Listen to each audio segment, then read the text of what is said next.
America की खुफिया एजेंसियां कोविड-19 की मूल उत्पत्ति को लेकर किसी ठोस नतीजे पर पहुंचने पर विफल रही हैं। उसकी राय इस पर बटी हुई है कि क्या ये संक्रमण चीन से किसी प्रयोगशाला से फैला या प्राकृतिक रूप से फैला।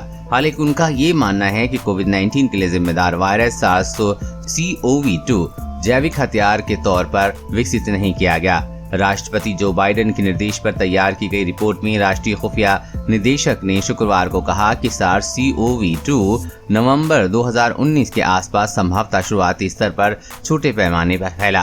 पहली बार संक्रमण के मामले दिसंबर 2019 में वुहान में सामने आए। बहरहाल कोरोना वायरस की उत्पत्ति पर खुफिया समुदाय के बीच कोई आम सहमति नहीं बनी है। रिपोर्ट में खुफिया एजेंसी का नाम नहीं दिया गया है। रिपोर्ट में कहा गया है कि इस वायरस को जैविक हथियार के तौर पर विकसित नहीं किया गया। ज्यादातर एजेंसियों का ये भी आकलन है कि SARS-CoV-2 की संभवतः आनुवंशिक रूप से उत्पत्ति नहीं हुई है। हालांकि दो एजेंसियों का मानना है कि इस आकलन की पुष्टि करने के लिए पर्याप्त सबूत नहीं है। खुफिया समुदाय का ये भी मानना है कि चीन के अधिकारियों को कोविड-19 संक्रमण फैलने से पहले इसके बारे में पूर्व जानकारी नहीं थी। रिपोर्ट में कहा गया है कि सभी उपलब्ध खुफिया सूचना और अन्य जानकारी का आकलन करने के बाद खुफिया समुदाय अब भी कोविड-19 की उत्पत्ति को लेकर विभाजित है।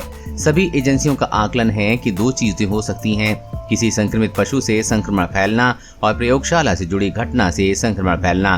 कुछ का आकलन है कि SARS-CoV-2 संक्रमण का मामला प्रयोगशाला से जुड़ी घटना का नतीजा हो सकता है, जिससे संभवतः प्रयोग जानवरों की देखभाल या वुहान विषाणु विज्ञान संस्थान द्वारा नमूना लेना शामिल हो सकता है।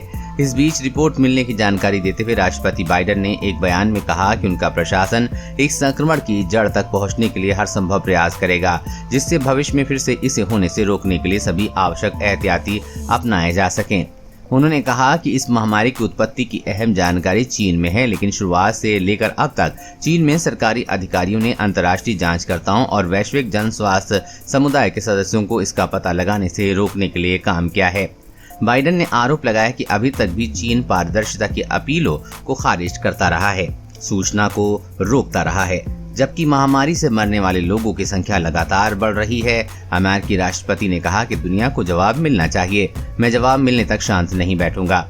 जिम्मेदार देश बाकी दुनिया के प्रति इस तरह की जिम्मेदारियां से नहीं बचते। महामारी अंतर्राष्ट्रीय सीमाओं की परवाह नहीं करती। हमें और महामारियों को रोकने के लिए ये समझना होगा कि कोविड-19 कैसे आया। बाइडेन ने कहा, अमेरिका कोविड-19 की उत्पत्ति का पता लगाने के लिए चीन पर पूरी तरह से सूचना साझा करने और WHO के साथ सहयोग करने के लिए दबाव डालने के वास्ते दुनिया भर के सभी साझेदारों के साथ काम करता रहेगा।